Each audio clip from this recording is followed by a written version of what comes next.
The Falcons I played for the Buccaneers this decade. Destroyed. Yeah, you did play. It was 17 years in this decade. Ago. Yeah.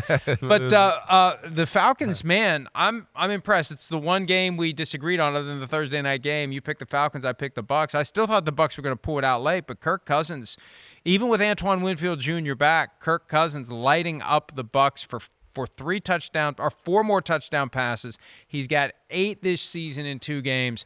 Cousins look good, and the Kyle Pitts looking good. Although the Bucs look good in the creamsicles, they weren't able to pull it out. No.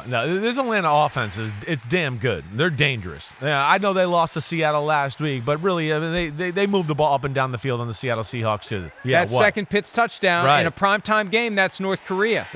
When you have pylon cameras, and that's one of the big problems in the NFL. Hey, NFL, spend the money on the cameras. It's stupid. Spend the money. Yeah. Have a bake sale. Spend the money. Sell a sponsorship to the cameras. No. It's inexcusable. It shouldn't be, oh, you know what? Yeah, sorry you're at the 1 o'clock window and you didn't have all of the best cameras that a network would have in prime time, and we weren't able to see with clear and obvious evidence that the ball was out before it crossed the goal line. And that's what it came down to. There wasn't enough to overturn the ruling on the field. Maybe he did. Yeah. Maybe he did get the ball across. But there wasn't a clear look because there's no pylon cameras and there's no static cameras in every stadium. That's what Bill Belichick has always argued for. There's no static cameras. Get them in every stadium so you can get looks at plays like this, and it is clear and obvious. Yeah, no, I mean, I think the old quote is like, right, there's, the NFL is worried about getting the game and the technology and all of that to every place in the world, Thailand, China, whatever, but we can't get a damn camera on the goal line. Like, what the hell? I don't get it either. For what? It costs nothing. It's stupid. To not have that right there is ridiculous. I mean, again, we'll go to soccer. Soccer's got technology that tells you if it crossed a line, anything, right? I don't know what we're doing there. That was a big moment in the football game, and but by all due accounts, the way it looked like to me, I think he did fumble just a hair short of the end zone. I think so. I think you're right. We'll never know. We'll never know. Because, I mean, for as much money as they have, and one of the reasons you have a lot of money is you don't spend it willy-nilly. This is something that you have to spend it on. Certain things you have to spend it on. And even if there isn't a clear benefit, it's a protective mechanism to keep you from being accused. And don't you just want it to be right? Yeah, right. No. You want to get the calls right. Definitely. You give the people the Especially equipment to make the calls end zone. right. I mean, we want to see that. But hey, that Kirk Cousins and stuff, they got it rolling. They do. I love to use the word surgical, and he's as surgical as it gets in the passing game. They're balanced. We know they can run the football. It's not a very good Tampa defense.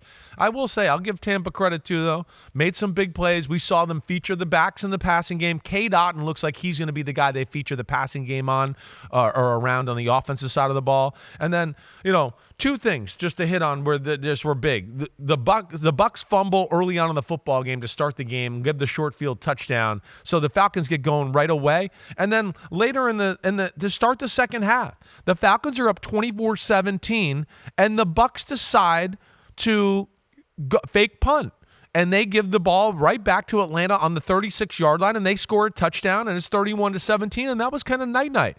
And so there's Bucs mistakes and a coaching mistake that, gave the Atlanta Falcons certainly the upper hand in the football game. They've got some winnable games coming up the rest of the way, and they have 3 games that stand out to me as very intriguing. Yeah. We talked about next week, the Mike Zimmer reunion with the push and shove and the friction they had during their time together in Minnesota. Kirk goes back to Minnesota week 14, December 8th for a 1 o'clock Eastern game. And, this was something that we wouldn't have thought much about in May because the Commanders weren't expected to be great.